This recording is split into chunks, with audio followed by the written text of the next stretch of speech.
जय हिंद, नमस्कार। आज हम कक्षा 10 का विज्ञान का जो पार्ट 1 है उसके अंदर क्रियाकलाप 1.7 देखेंगे। क्रियाकलाप 1.6 तक मैंने शॉर्ट वीडियो में कराए हैं, ये थोड़ा बड़ा है, शॉर्ट वीडियो में आएगा नहीं, इसलिए मैं इसका वीडियो बना रहा हूँ। ठीक है, तो आपको क्या करना है, एक प्लास्टिक का मग लेना है, जैसा जैसा कह रहा है वैसे वैसे करेंगे। मग लेना है, ठीक है, प्लास्टिक का ये मग है। इसकी तली में 2 छिद्र करके उसमें रबर का डाट लगा दीजिए। और प्लास्टिक का मग कैसा होना चाहिए, पारदर्शी होना चाहिए, जैसे कि आर पार हम देख सके। ठीक है ना, रबर का डॉट लगा दीजिए, यानी 2 छिद्र के 2 रबर के डॉट लगा दिए। इन छिद्रों में कार्बन इलेक्ट्रोड डाल दीजिए, जैसे कि इनमें 2 इलेक्ट्रोड लगा देंगे, जैसा चित्र में दिखाया गया है। इन इलेक्ट्रोड को 6 वोल्ट की बैटरी से जोड़ देंगे। ठीक है ना, ये एनोड है, एक कैथोड है, 6 वोल्ट की बैटरी है, और यहाँ से इनसे जोड़ दिया। मग में इतना जल डालिए कि इलेक्ट्रोड उसमें डूब जाए, यानी इलेक्ट्रोड डूब जाए, इतना पानी इस मग में आपको डालना है। अब जल में तनु सल्फ्यूरिक अम्ल की कुछ बूंदे डालिए। तनु सल्फ्यूरिक अम्ल है ना, डाइल्यूट H2SO4 की कुछ बूंदे डालनी है, क्योंकि ये प्रयोग है जल का हाइड्रोलाइसिस के बारे में है ना, जल का विद्युत अपघटन है वो हम कर रहे हैं। जल का हाइड्रोलाइसिस नहीं, सॉरी, जल का इलेक्ट्रोलाइसिस, जल का वाटर इलेक्ट्रोलाइसिस वाटर पर है। ठीक है ना, कुछ बूंदे डाल दीजिए। जल से भरी 2 अंशांकित प्रणालियों में दोनों कार्बन इलेक्ट्रोडों के ऊपर उल्टा करके रख दीजिए। 2 इलेक्ट्रोड है, यहाँ पर 2 टेस्ट ट्यूब रख दी गई है। ठीक है ना, अभी मैं डायग्राम दिखा देता हूँ आपको। ये देखो, इनमें क्या है कि 2 यहाँ पर टेस्ट ट्यूब उल्टी करके रख दी गई इन दोनों इलेक्ट्रोड पर। इलेक्ट्रोड पानी यहाँ पर है, यहाँ पर है। ठीक है ना, तो इसमें क्या है कि ये पानी इलेक्ट्रोड या टेस्ट ट्यूब के अंदर चला जाएगा। ठीक है, ये टेस्ट ट्यूब के अंदर पानी चला जाएगा। ऊपर रख दीजिए।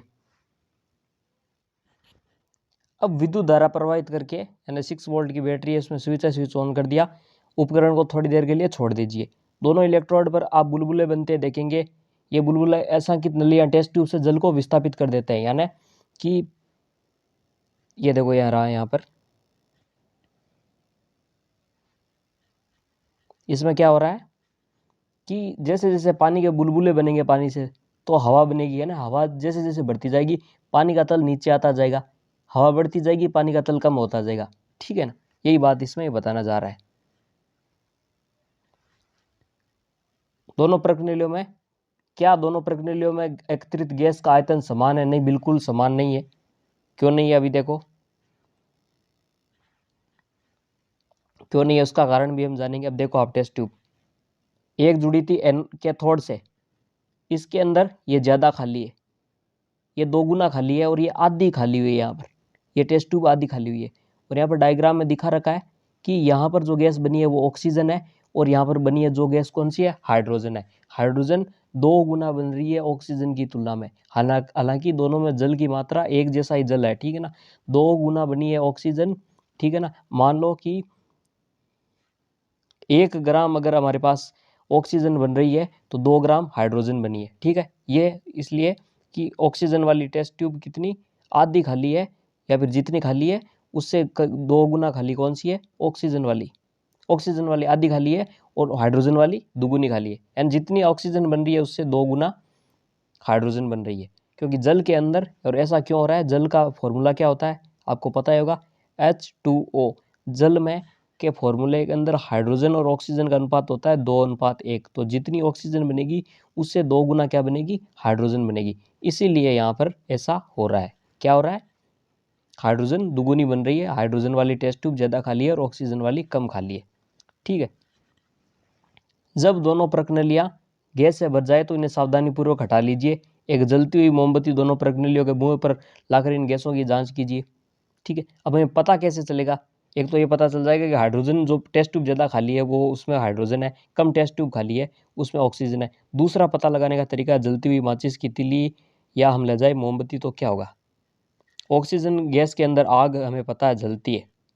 ठीक है ना, तो जैसे ही माचिस की तिली या मोमबत्ती ले जाएंगे तो इस ऑक्सीजन वाली टेस्ट ट्यूब खाली में ले जाएंगे तो मोमबत्ती तेजी से जलेगी, आग बहुत ज़्यादा जलेगी, तो हमें पता चल जाएगा ऑक्सीजन है। और हाइड्रोजन का पता कैसे लगाएंगे, जलती तिल्ली या मोमबत्ती ले जाए तो वो पॉप की ध्वनि उत्पन्न करती है। ठीक है ना, पॉप, ऐसे धमाके की सी आवाज़ आती है, पॉप की ध्वनि उत्पन्न करती है, वो हाइड्रोजन गैस है। ठीक है ना, हाइड्रोजन गैस जलती हुई मोमबत्ती में क्या है कि टेस्ट ट्यूब के पास पॉप की ध्वनि उत्पन्न करेगी, और ऑक्सीजन है कि जिस टेस्ट ट्यूब में होगी वहाँ पर वो मोमबत्ती या माचिस की तिल्ली ज़्यादा जलेगी, इसलिए हम दोनों का पता लगा लिया। ठीक है, दोनों स्थितियों में क्या होता है, ऑक्सीजन के पास ले जाते हो तो तेजी से जलती है मोमबत्ती और पॉप की ध्वनि उत्पन्न होती है कहाँ, हाइड्रोजन के पास। दोनों प्रक्रियाओं में कौन सी गैस है, तो हम बता सकते हैं कि एक टेस्ट ट्यूब के अंदर ऑक्सीजन है और एक के अंदर क्या है, हाइड्रोजन है। अब हम देखेंगे जल के हाइड्रोलिसिस की समीकरण। तो जल का फॉर्मूला हम यहाँ पर लेंगे 2H2O। इसका हाइड्रोलिसिस नहीं, बार बार गलती हो रही है यार, इलेक्ट्रोलाइसिस होता है, इलेक्ट्रोलाइसिस। इलेक्ट्रोलाइसिस, जल का इलेक्ट्रोलाइसिस करें ना तो H2 plus O2, 2H2 plus O2, यानी जितनी हाइड्रोजन बनी उसकी आधी ऑक्सीजन बनेगी। तो आपकी ये रिएक्शन है। ठीक है,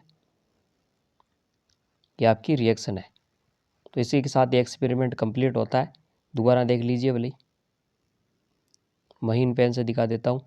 2H2O, इसका इलेक्ट्रोलाइसिस किया, 2H2 बना, क्या बना, 2H2 बना, ये भी गैस बनेगी, प्लस O2 बनेगी गैस। ये जितना होगा इससे दुगुना हाइड्रोजन होगा। इसी के साथ आपका ये कंप्लीट हुआ क्रियाकलाप। ये थोड़ा बड़ा है इसलिए शॉर्ट वीडियो बनी कराया। Thanks for watching.